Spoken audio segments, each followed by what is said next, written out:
wabarakatuh. Waalaikumsalam warahmatullahi wabarakatuh. Oke, selamat siang anak-anak semua. Gimana nih kabarnya hari ini? Alhamdulillah baik Ibu. Oke, anak-anak, sebelum memulai pembelajaran, baiknya kita berdoa terlebih dahulu ya. Berdoa dimulai. Oke, berdoa selesai.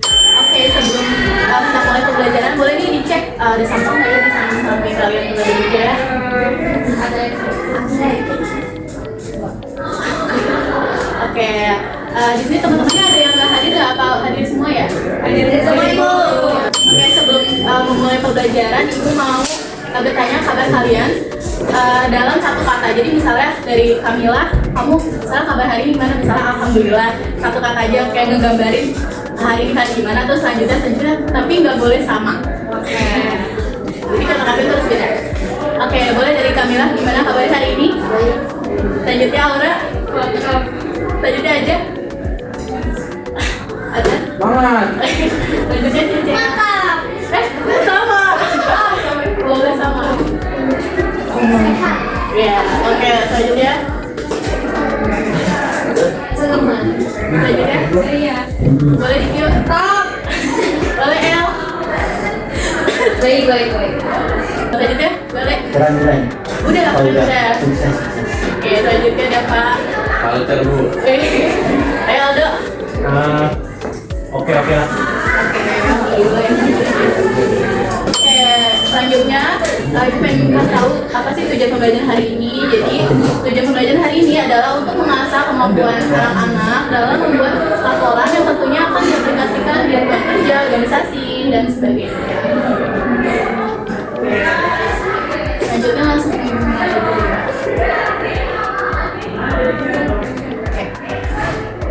Dalam penyusunan laporan sistem informasi logistik.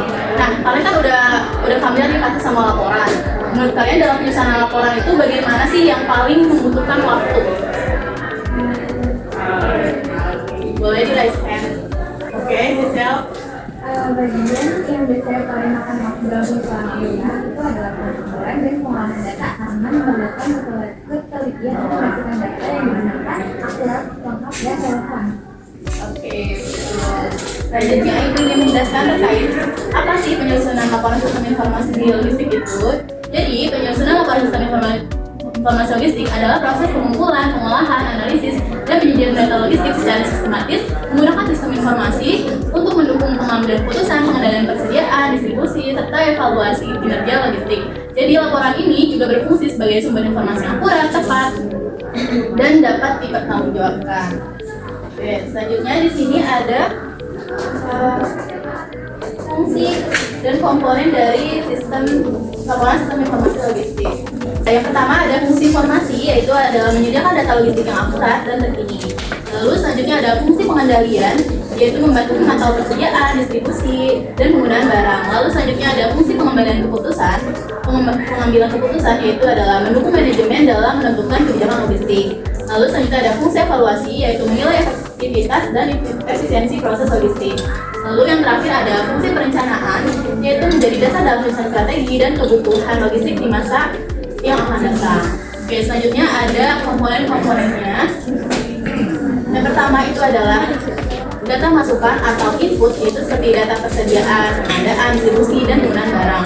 Selanjutnya ada proses pengolahan data, yaitu kegiatan pengelompokan, perhitungan, dan analisis data. Lalu yang ketiga ada basis data atau database, yaitu tempat penyimpanan seluruh data logistik. Lalu yang keempat ada output atau hasil laporannya, yaitu berupa informasi yang disajikan dalam bentuk tabel, grafik, atau laporan tertulis. Lalu selanjutnya ada penggunaan sistem, yaitu pihak yang menggunakan informasi seperti manajer logistik atau seorang administrator. Lalu yang terakhir ada teknologi pendukungnya, yaitu seperti perangkat keras, perangkat lunak, dan jaringan informasi. Lalu di sini ada contoh laporannya yang udah Ibu kirim di grup melalui PJ. Udah dikirim belum ya? Sudah, Bu. Oke, boleh dicarikan ya nanti untuk membuat laporan. Oke, jadi kesimpulannya adalah penyusunan laporan sistem informasi logistik berperan penting dalam menyediakan informasi yang akurat untuk mendukung perencanaan, pengendalian, evaluasi, dan pengambilan keputusan logistik.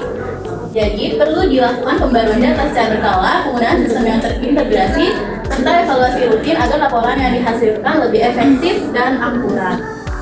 Oke, selanjutnya anak-anak boleh mempelajari laporan yang udah ibu kirim dari PJ ya.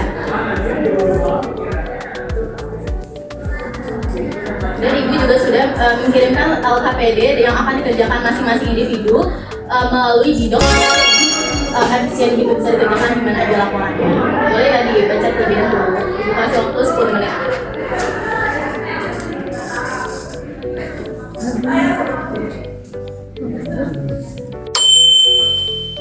Apakah dari salah satu dari kalian ingin menjelaskan laporan yang udah kalian bikin? Boleh di raise hand.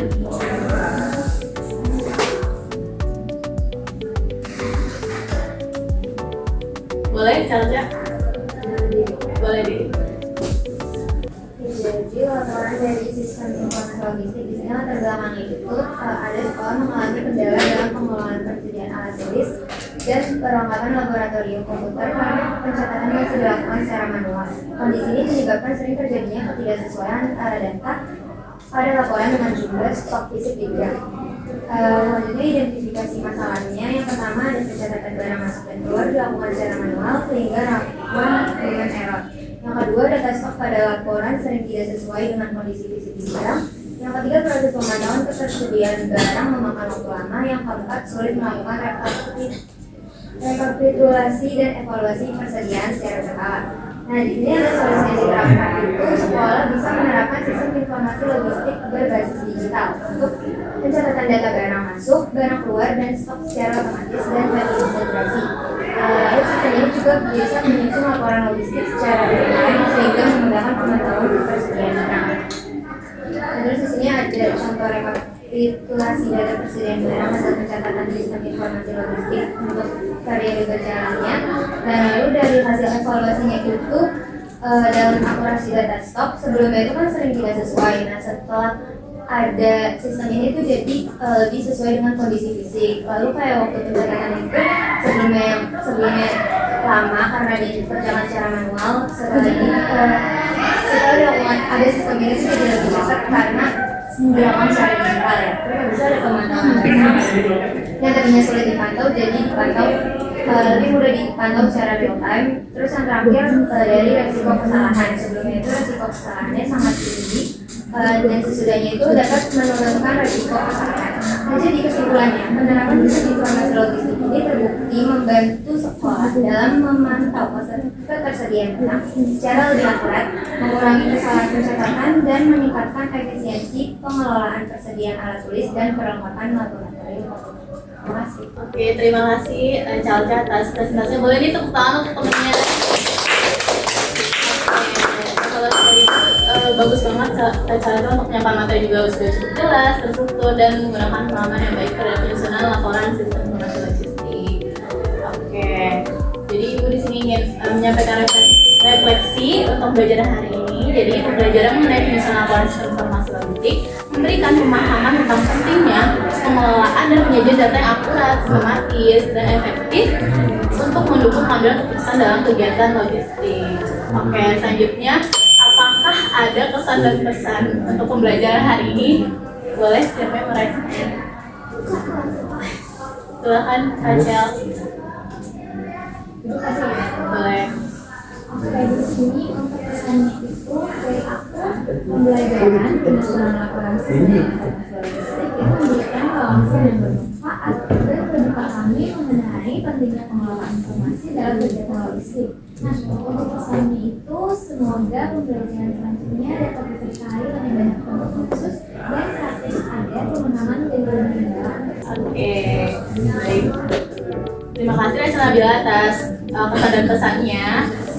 Selanjutnya, Ibu ingin memberikan materi lanjutan untuk pertemuan selanjutnya, yaitu adalah studi kasus atau menggunakan kasus nyata. Jadi tolong disiapkan ya anak-anak. Oke, terima kasih. Sebenarnya terima kasih sudah mengikuti pembelajaran hari ini. Semoga kalian sehat selalu, dijaga semangat belajarnya. Oke, karena pembelajaran hari ini sudah berakhir, karena diawali dengan doa, jadi harus diakhiri dengan doa juga tentunya. Berdoa, dimulai. Ya, kurang lebihnya mohon maaf. Wassalamualaikum warahmatullahi wabarakatuh. Waalaikumsalam.